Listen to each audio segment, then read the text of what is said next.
Okay, y'all, so this training is going to be available on YouTube after we're done. I just wanted to, I don't know what's going on with my camera, or my tripod rather. But we're going to start really talking about the beginner elements of grant funding, okay? Because I noticed a lot of us don't have the fundamentals down, like things that you need to even be able to walk through a grant application. Okay, so we're going to talk about just the beginner things, and those are just as important as like the high level things that you would learn in something like the funding formula. I treat the funding formula like a PhD level business development training. All right, like those are the things that you need to be able to articulate to grant funders, but this is going to be more like an associate's level. So just the introduction. So if you've never even done a grant application, you're new to business, you don't really have the foundational things down, this is going to be that. Okay. I'm just looking for one thing here, and then we can go ahead and start.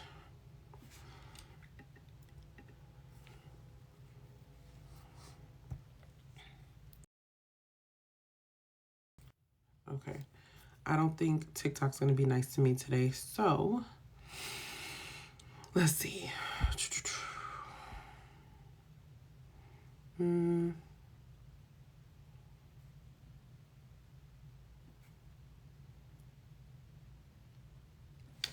Hold on.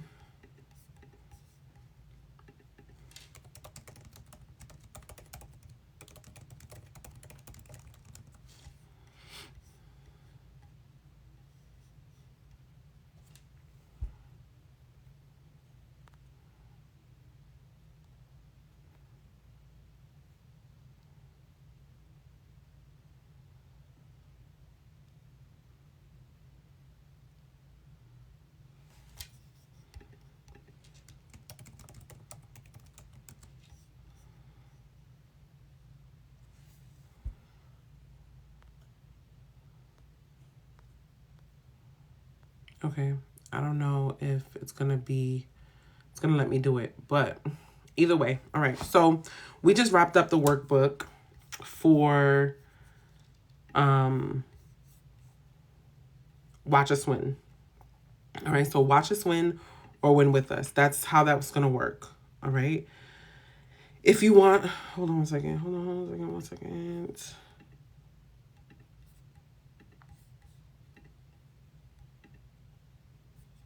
Am I tripping?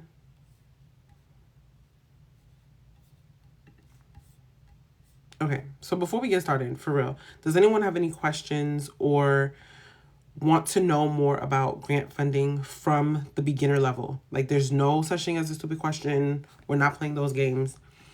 Do you have any questions that you want to ask about the grant funding process? Because this is a good time to try to get those questions answered.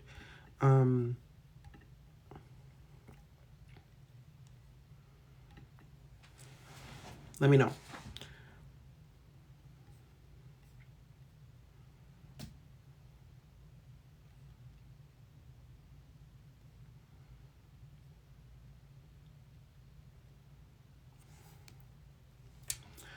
All right. If not, then we're going to go ahead and get started.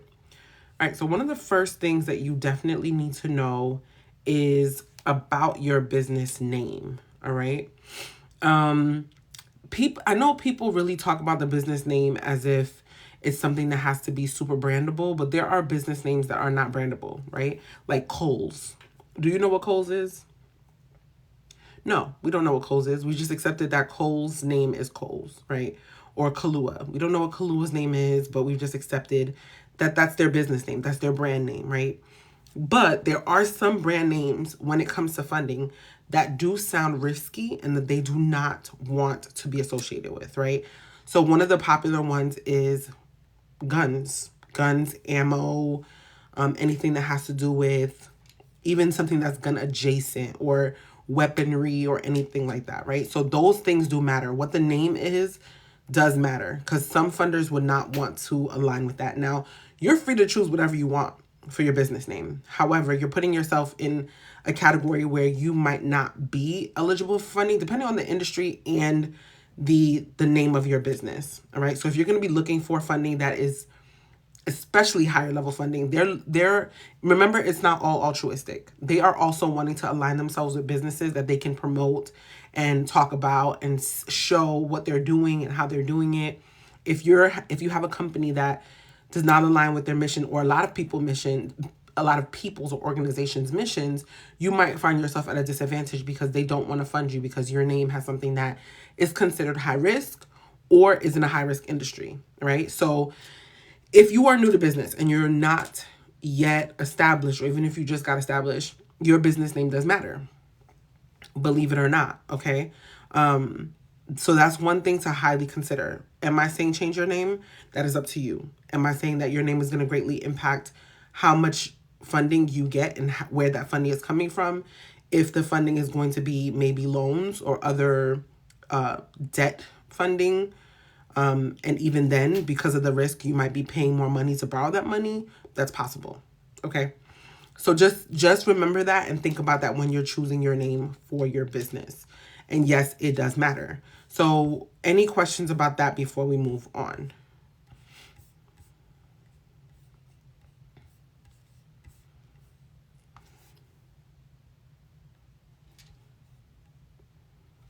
All right, let me actually put my phone on Do Not Disturb. I forgot.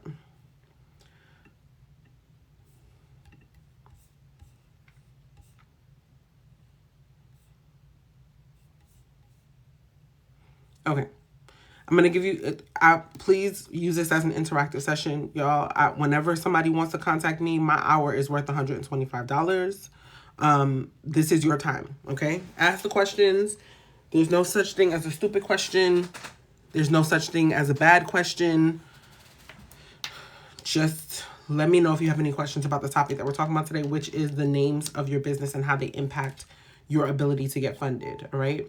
Now, I'm using this, what I'm working from right now is a workbook. And one second, why is this not downloading? I don't like that.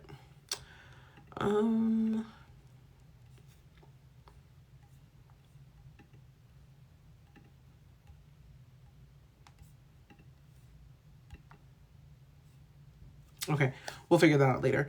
So, some other high risk industries that are risky. Okay, so we're gonna talk about that. Thank you for that question, Meijing. All right, so one of the other high risk industries or names that you might want to not choose from or consider, because I'm not telling you what to do. This is not advice. All right, we're online. We are just talking. Okay, This is not a one-on-one consultation, so just know that this is suggestive, right? Another really high risk industry is casinos or gambling. Anything that has to do with anything that sounds like it's a game of chance or a game of or like something that has to do with betting. Those are really high risk industries too that people typically steer away from because there's a lot of risk involved in those industries, right? We have like loan sharks who are and I know the word loan shark is there, but they're also in the like kind of embedded into that industry of people who take advantage of other people who have like gambling issues. And because of like that mental health implication of people who might have gambling issues, who might try to sue you or whatever the case may be, that is a real risk, right? So when I say people, I mean organizations that fund, they sometimes steer away from those industries. So if you're using names like jackpot or bet or chance or anything like that, those are things that you typically want to stray away from because of those reasons. All right? Any questions about that?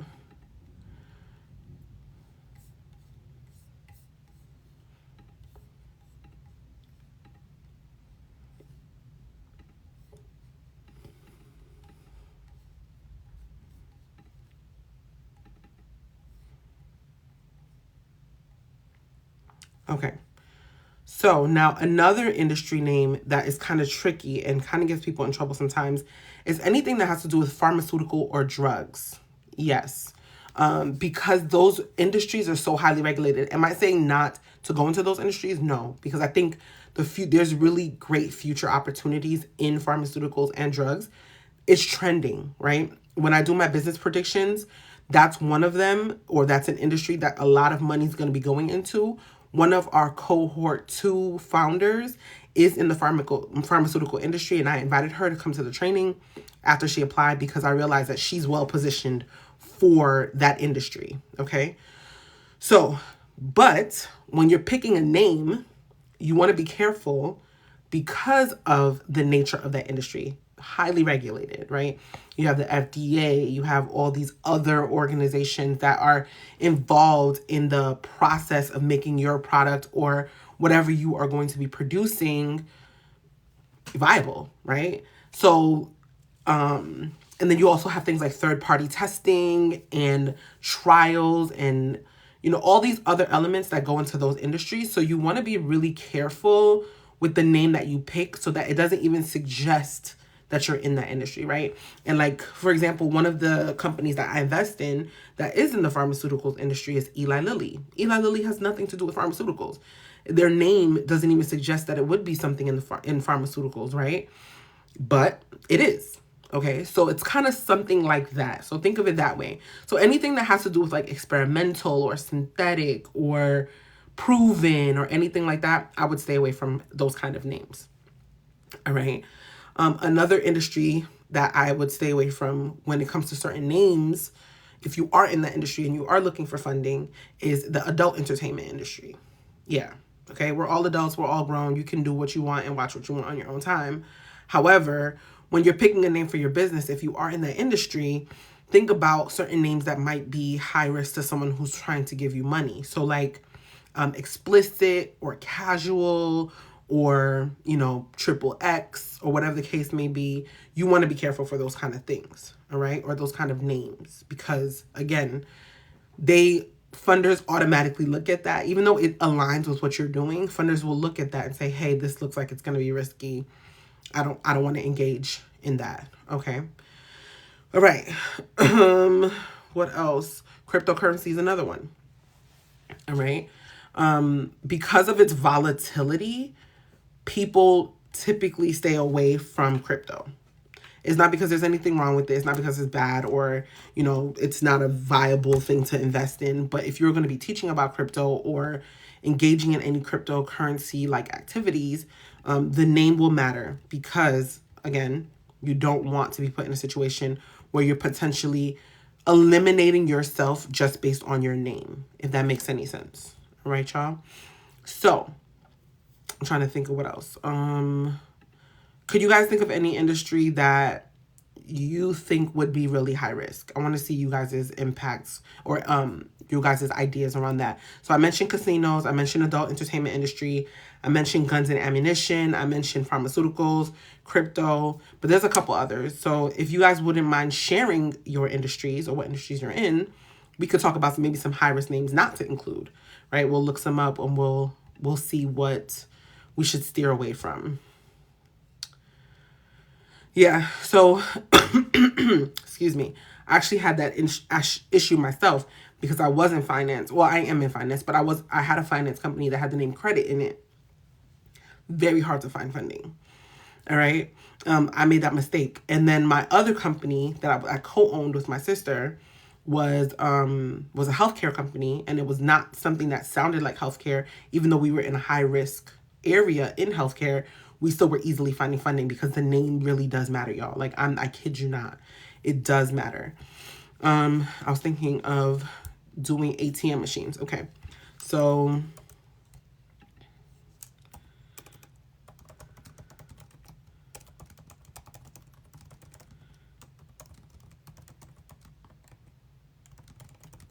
let's look.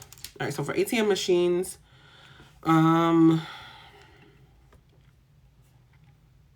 I would probably stay away from word like security.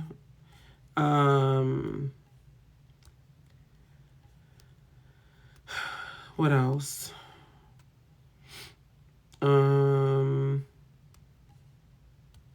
Card.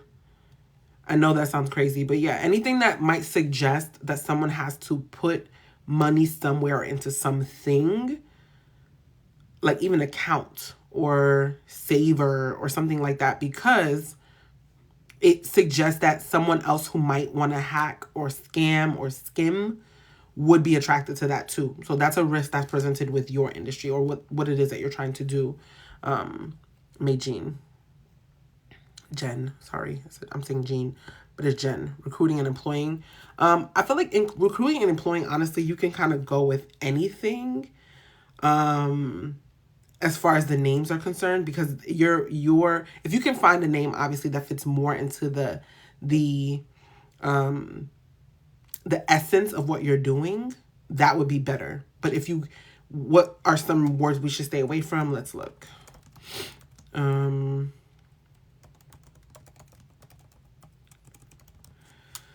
right.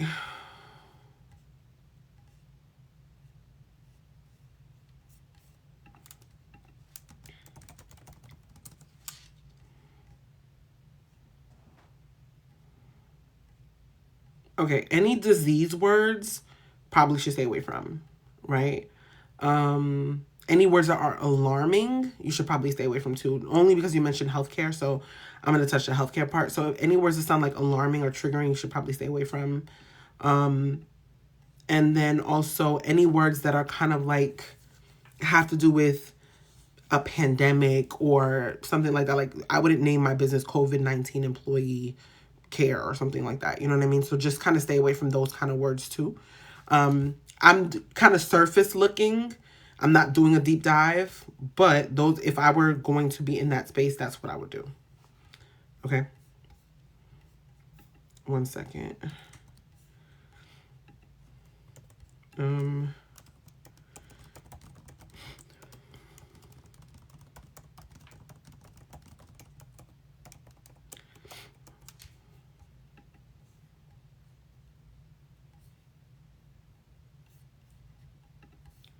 All right.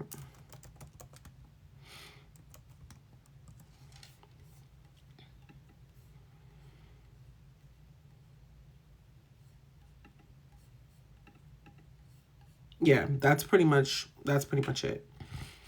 I'm trying to think what else.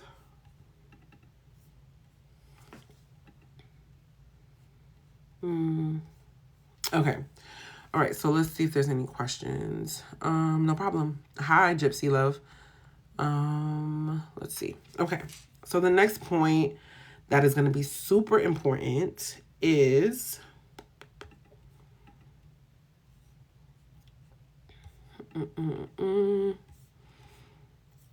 okay. Other things to consider when you're picking a name that people, I feel like, don't necessarily think about is whether the name is available or not, and then also whether you need to protect that name. This is, I promise you, one of the biggest mistakes that people make. Hey, Jolena. All right. You need to look within your state's site, your, where else?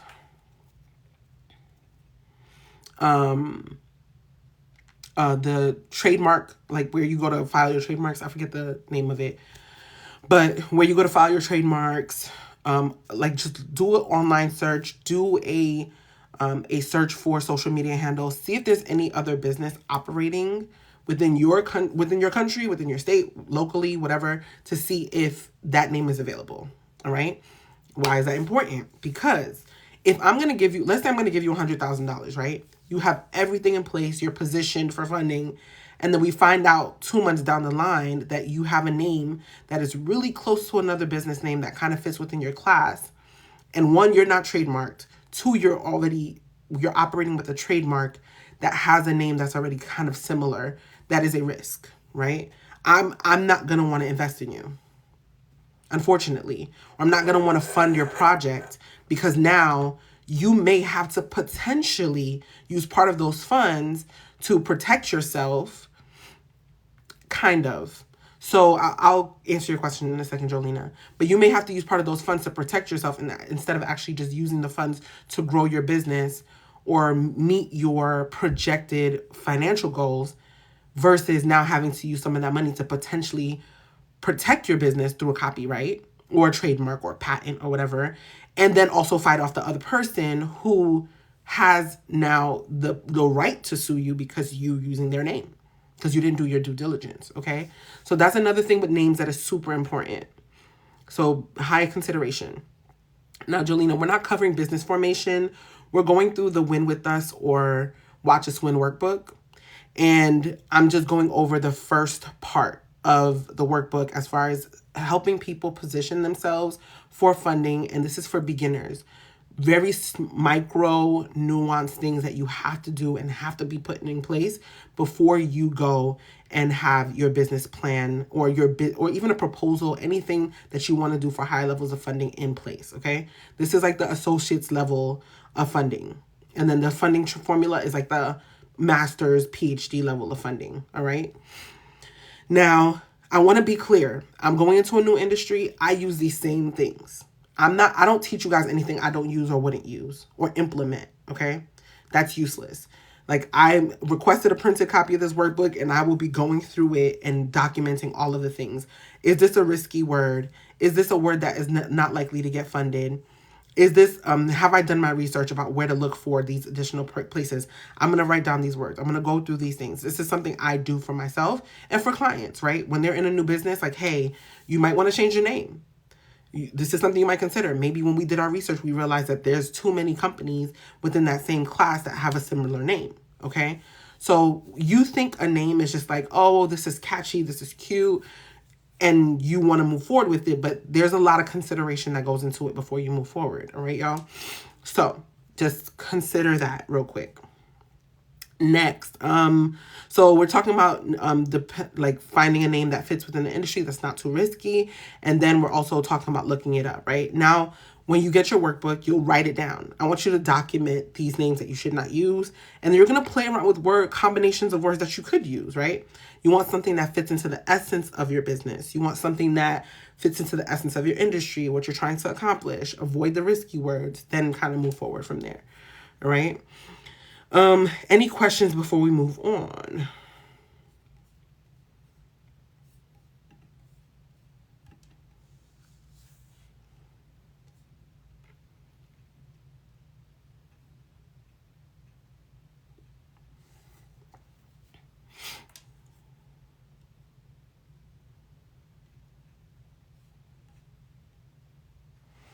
Any questions? Any questions?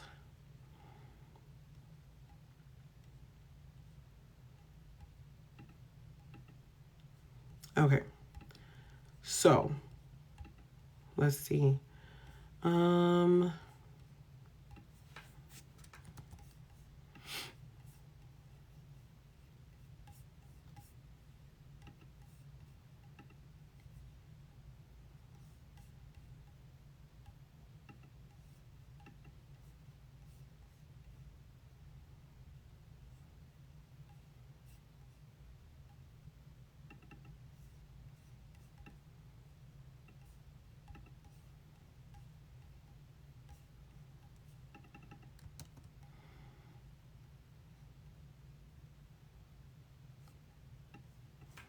All right, y'all.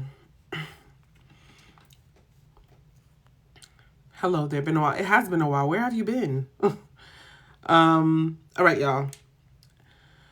We are talking about how to beginner level funding considerations, right? Things that you really need to understand at the ground floor. And today we're talking about the name of your business, all right? I'm just trying to set this up. And I named the workbook, Win With Us or Watch Us Win, because at this point in time, for real, like, I think I've proven over time and time again through applying this framework, other people applying the framework, the trainings, the everything that we provided on this platform, that this works. All right. So at this point, if you're not tapped in, you want to watch us win. You don't want to win. You just want to watch us do it. Right. So your choices are that you win with us or you just keep watching us win. And that's okay. You can do that. That's your prerogative. All right. Any questions about the name before we move forward, y'all? Seriously, I want you guys to really understand this because this is something that people don't really consider, but it makes a difference. It really does. It really, really does. All right. Because you're going to go ahead and name your book ammos and everything. And then, and then now what? Right? Because ammunition is a word that is triggering. All right.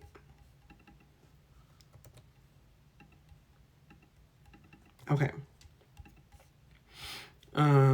What else? Let me think what else.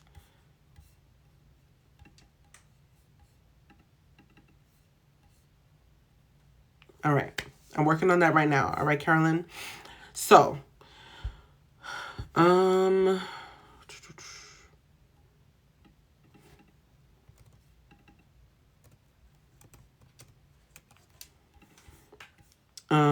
what else do you need to know?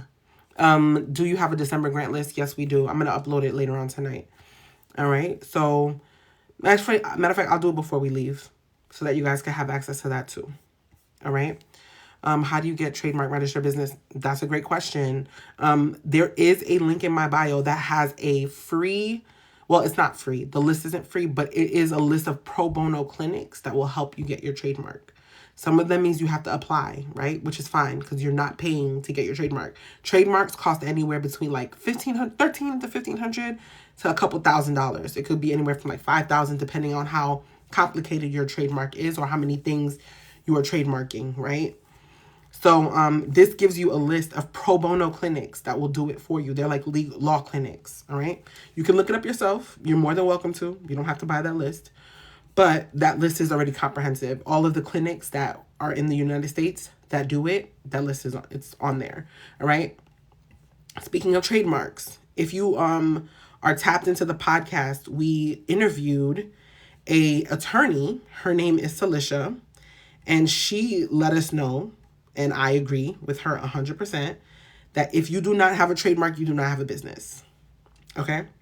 It is one of the only legal protections that you can have as a small business, unfortunately. All right, y'all?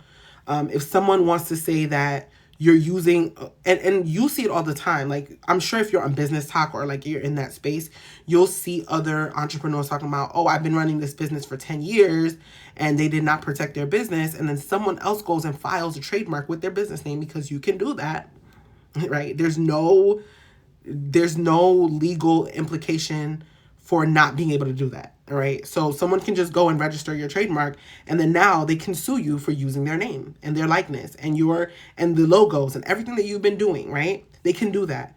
Are they going to be successful?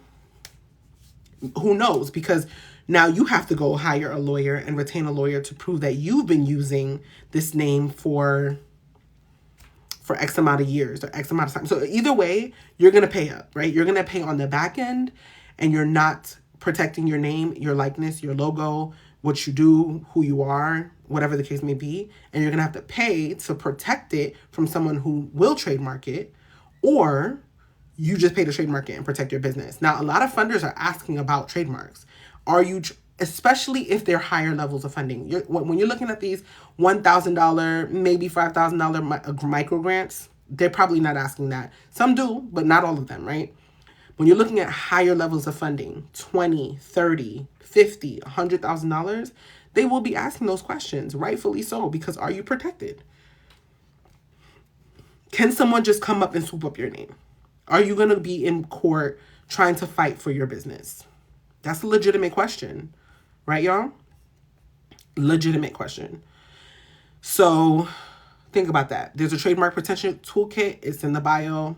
I've made it available for you. I would also suggest going to listen to that episode with Celicia, because that will give you the breakdown of not only why this is important, but what you're going to need to know and consider before you go into that process, because it is a process. Like, for example, we submitted an application for a trademark a couple months ago that when I went on there, they said that they're backed up from December of last year. Okay. So just saying, it's a process. It is definitely a process, y'all. All right. I'm going to go ahead and, for the person who asked about December's list, I'm going to go ahead and do that now.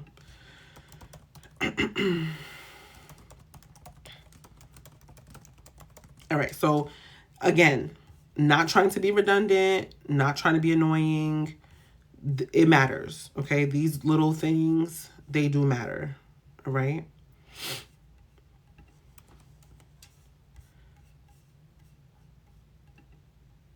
All right. Let me go ahead and upload December's list now. So you have that. And I'm also going to leave November's list on there because there's a little bit of overlap and some of the opportunities are still available. So if you look through both of those lists, then you'll be able to access that. Okay. All right. Any questions before we go? Because I think this is an important topic. I don't want you guys to put yourself at a disadvantage just because you picked a name that's not great or that is risky in your industry. All right.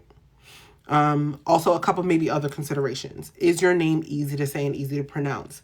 Now, this doesn't really have to do with funding as much as it has to do with memorability, right?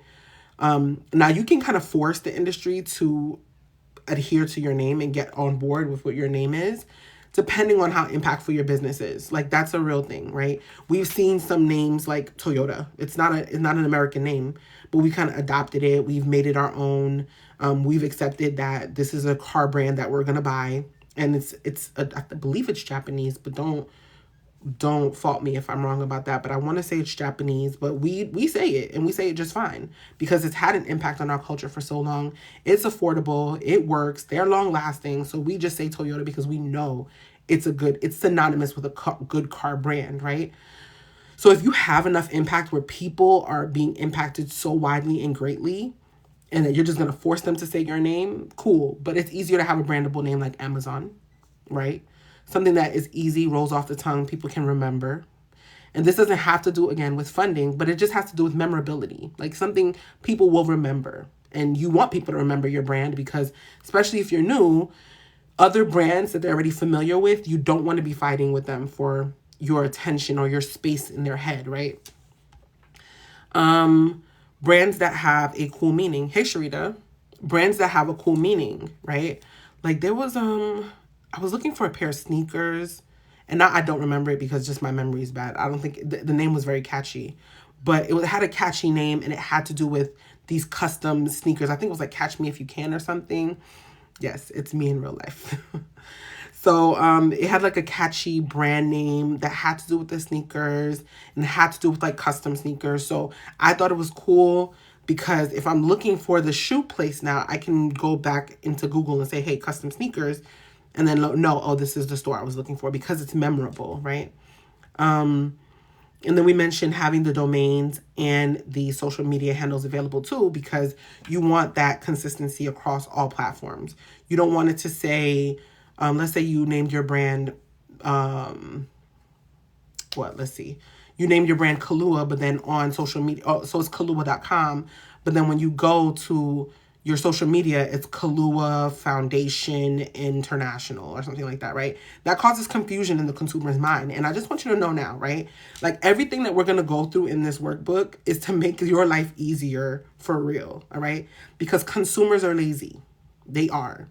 Not that laziness is a bad thing, but you got to make it easy for them, because if it's hard for them to decipher anything or even look into something, they're going to pivot really quick because mentally they're lazy.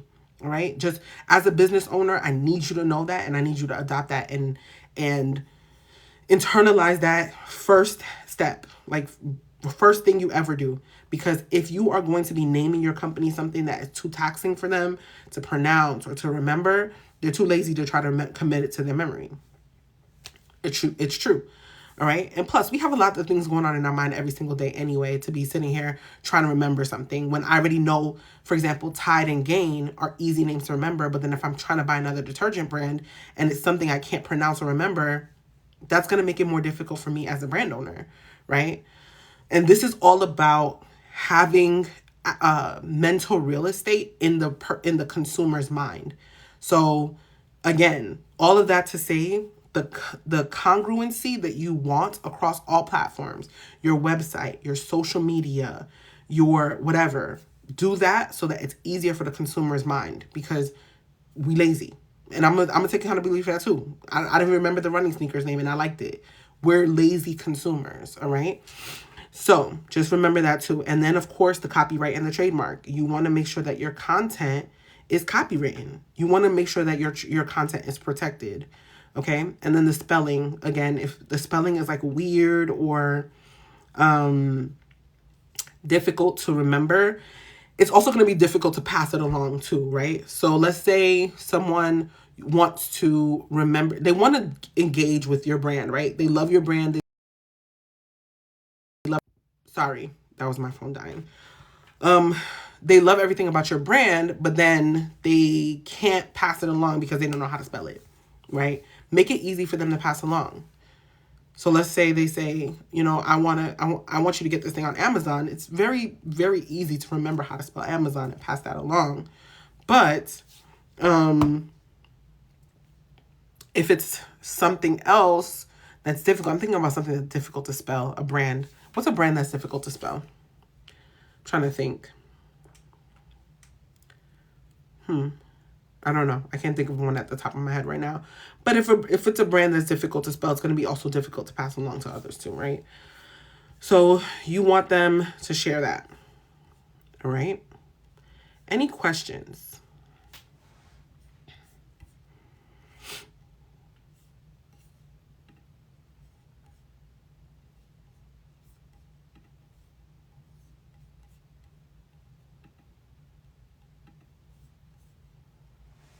Okay.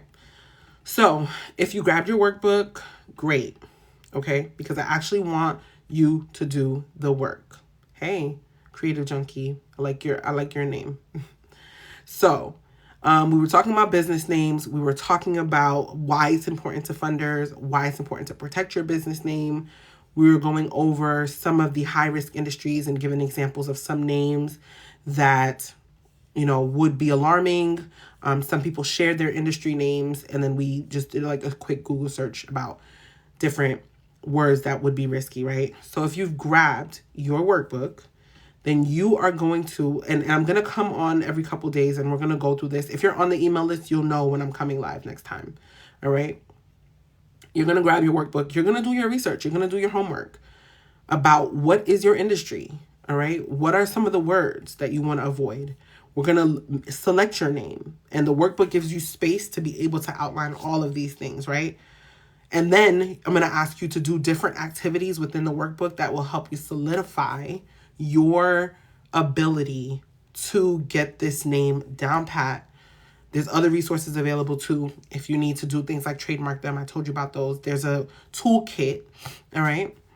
It does assist with grant writing because this is going to be the preliminary and foundational things that you need to get out of the way for funders to even consider you, okay? If you don't have these things down, excuse me, I still have a cold. If you don't have these things down, you don't even need to be grant writing yet. All right? So you said, I've been here for a minute and still didn't know. What didn't you know? All right? These are very, very, when I tell you, I've had a couple clients over the last couple days who have, and I've done oregano oil. It's just, I don't know what to do at this point. I've done everything. Okay, y'all. Lemon, ginger tea, mint, everything. Oregano oil. I'm drugged up and I'm herbed up. All right, I promise. What else? All right, so let me see. This book is what the problem I've been having is people have reached out for one-on-ones in the last couple days, and I've had to refund them their money because they're not ready for the conversation that they thought they were ready for. So I am in the process of going through this process again, and I was like, you know what? Let me just make it available to you. These are things that I will do for a business who is not ready for funding yet. Okay? If you have not done any funding, if you have not seen any funding, if you don't know why you're not getting funded, grab your workbook and go through the steps and understand that these are things that funders are going to look for before you're even ready to write an application. All right? If you can't answer these basic questions, you're not ready for funding yet. So I have a training called the funding formula training, and this is like the PhD level of grant writing, grant funding, preparing your business for funding. But this is going to be the elementary school, associates level, remedial, and I'm not calling out slow. I'm just telling you this is a process that has to be done. And I do it too whenever I'm talking to somebody new. This is a process that has to be done, because if you can't tell me about your target market, what their desires are, you can't tell me what the costs for your project are. When the grant application asks you, what are you going to do with the money? You can't answer these questions because you haven't outlined your project or you haven't outlined your initiative. You have to be able to get through this first before you can get to the higher levels of being able to go through the application and provide articulate answers. This is baseline. You have to do this research before we can get to the higher levels. Okay, y'all? All right. So, no problem. No problem at all. This is the starting place. Like, this is where you crawl before you walk. All right? And then we have opportunities for you to run. All right? No problem. All right, y'all. So, with that being said, you can go to the link in my bio. It is the first link. It is the Win With Us or Watch Us Win workbook. And I called it that again because at this point, I've done 30K in the last 30 days. 25K for another client in the last 30 days. We've had my other cohort member and nonprofit partner. She just won a 5K grant. All right.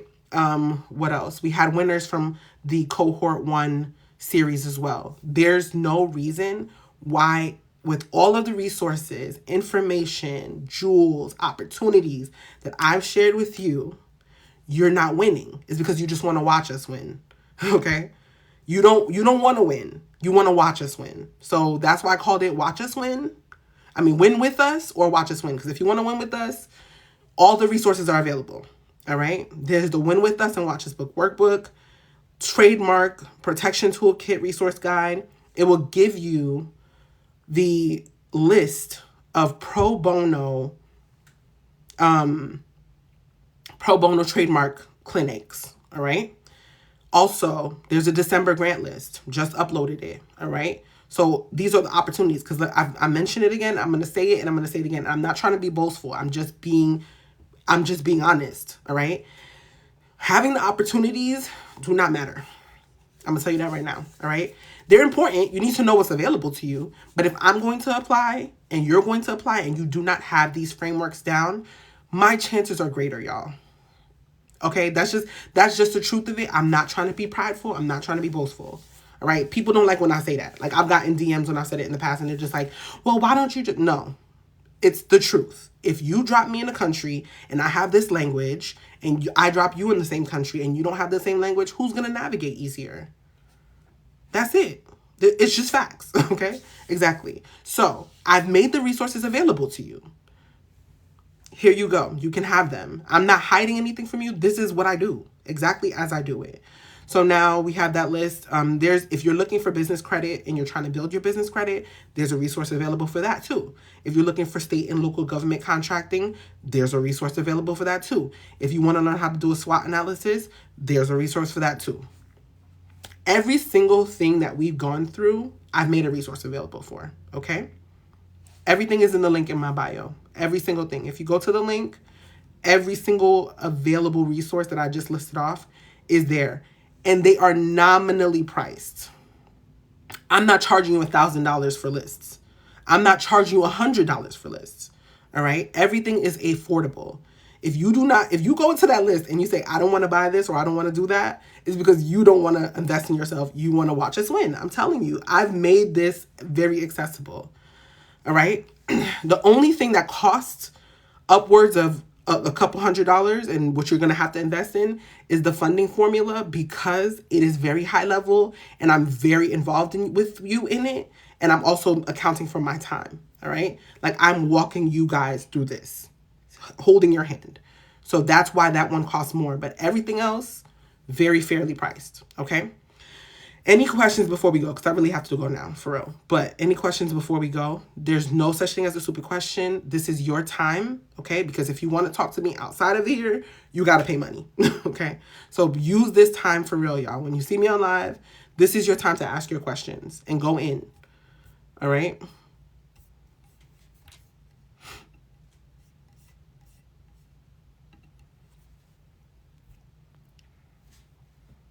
Trying to think of what else. No problem.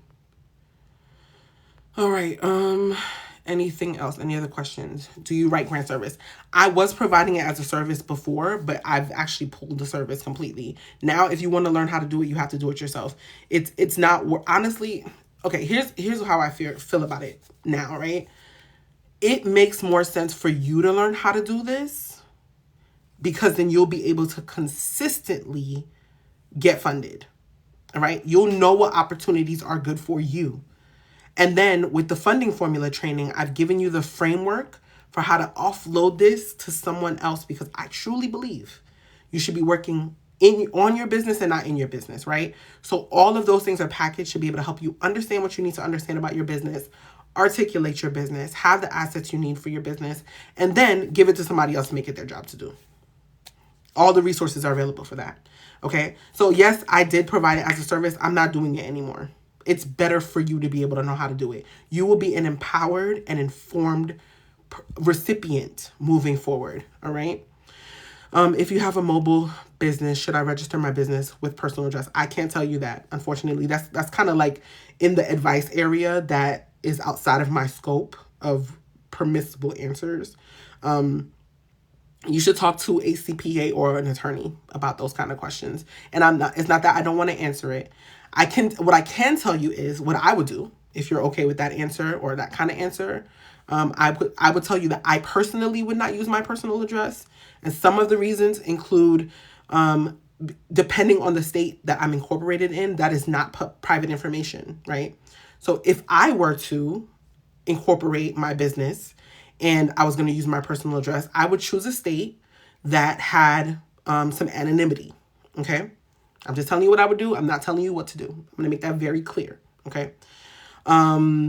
If I could not find a state that does that, or I don't live in a state that does that, or I want to, I'm really dedicated to,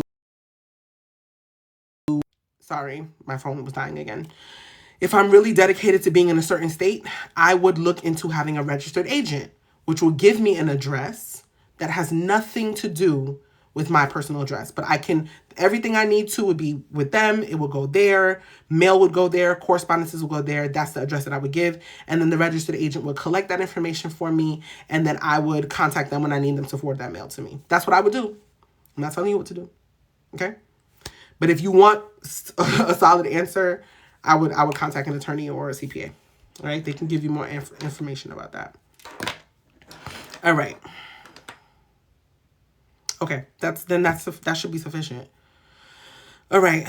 Or should I structure my mobile business as far as location? Yeah, I can't legally answer that question for y'all. All right. But I do appreciate the engagement though. All right. Any other questions? Especially about funding. If you want to talk about money, we can talk about money all day long. All right, y'all. That's something that's my Roman Empire. We can talk about that all day if you want. Okay. Funding, positioning for funding, questions about funding, grant funding, strategy around funding. Let's talk. This is what I'm here for. All right. All right, y'all. So I'm really going to go this time. Grab your workbook. Next time, when you grab your workbook, I'll have your email address. Okay. The next time we go live, we'll go through the second part of the workbook together. I'll ask you questions. Oh, the workbook also comes with a community. All right. It's a Telegram community. You sign up, and once a month, I'll drop a Zoom link in there or a sessions link in there, and we'll meet and you can ask your questions about the workbook. All right. So again, I made myself accessible. I don't want to hear anything when y'all not winning because I've given you the opportunity to win with us. I'm really serious about this, right? All right. So there's a community. If you go to the bottom of the workbook in the additional resources section, you just scan the QR code. It will bring you to a Telegram. You have to download it if you don't already have Telegram. And that is where we'll meet once a month. I'll drop a link in there, and then we'll be able to communicate about the actual workbook. If you have any questions, if you're not sure how to navigate through it, that's what we'll do. And then we'll also go on live, but I'll announce when we're going live next time so we can work through the remainder of the sections and work through the workbook together, okay? Remember, very beginner information, all right? If you think a name is not important and you didn't go through the workbook and you didn't pick a name and then you get sued later on down the line, don't tell me that I didn't tell you that you had to pick a name that had to be protected, and that the certain names that you pick, okay? That I'm not responsible for that. I've given you the resources. All right, y'all. I will see you later. All right. If you grab your workbook, you will know when we're live next time, and we'll talk. Bye.